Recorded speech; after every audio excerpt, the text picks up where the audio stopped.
I am going to talk about mind and machine. Welcome to the mastermind. Today we're diving into the most complex and fascinating organ we know, the human brain, with us, a panel of experts to unravel its mysteries and incredible potential. General objective: understand the complexity and vast potential of the human brain, exploring its diverse cognitive, emotional, sensory, and motor capabilities, as well as the underlying neural mechanics that enable perception, learning, memory, thought, language, consent, concessions, and interaction with the environment. Name of the topic: unique. Let's begin by the incredible brain. The product name is Mind and Machine. Hi, my name is Dr. Leah Mendoza, cognitive neuroscience.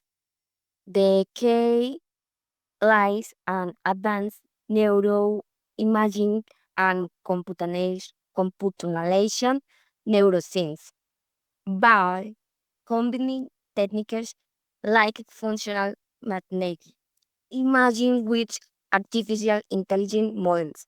We can simulate and analyze how neural nets work, process light, sound, or touch signals. Imagine being able, able to see in real time how the brain drops the world we perceive it.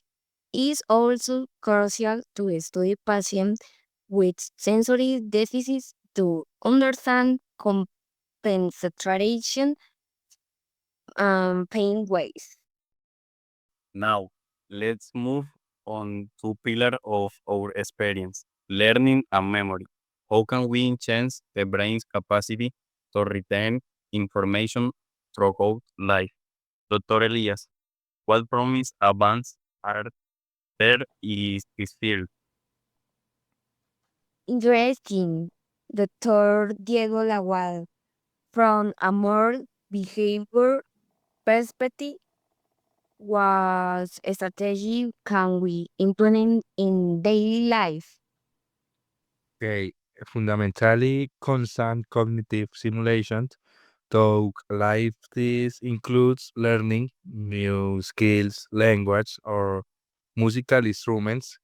Regular physical exercise is a powerful neuroprotector that promotes neurogenesis and, of course, a healthy diet and restful sleep are crucial as the brain cleans and consolidates memories during sleep.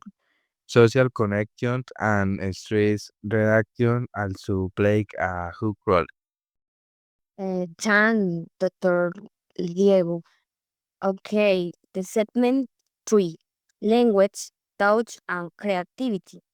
Now, let's delve into the neural basis of language and touch. How can we use this knowledge to improve communication and foster creativity?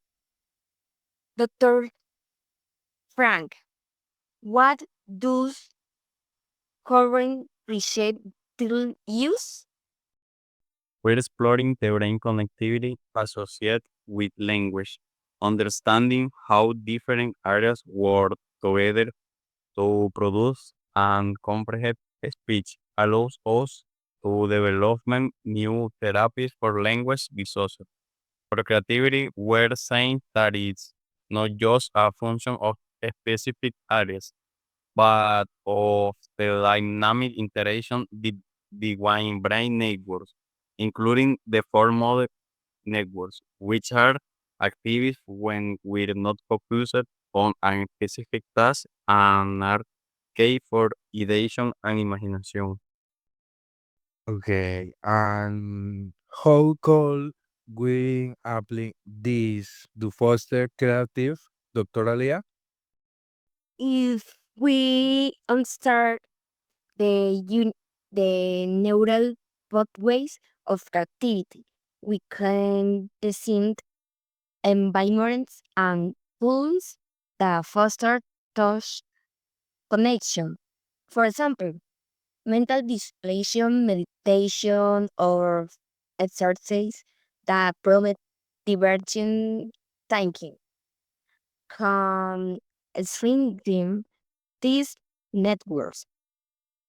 Furthermore, studying creativity, brains, artists, invertons, give use class about unique connectivity partners that we could try to emulate or enhance. Okay, the brain is the epicenter of our emotions. The amygdala, prefrontal cortex, and hippocampus are key areas that constantly interact. Understanding how emotional regulation impacts decision making or memory is fundamental, promoting emotional intelligence. The two ability to recognize and manage our emotions and to of others is crucial. This can be trained through cognitive behavioral therapy and mindfulness practice, which restructure neural connections. And Dr. Diego and Dr. Frank, are there any technological perspective for this field? Absolutely. We're developing natural language processing algorithms that can detect emotional patterns in speech or text, which could aid in the early detection of mental health issues. Also, biometric sensors that monitor psychological response, heart rate, skill conductance, can provide insight into emotional state and offer feedback for self-regulation. Dynamic learning and adjusting as the real brain does. Furthermore, the consciousness of perception, the feeling and seeing is sometimes we still cannot simulate. The complexity of synaptic interaction is overhead.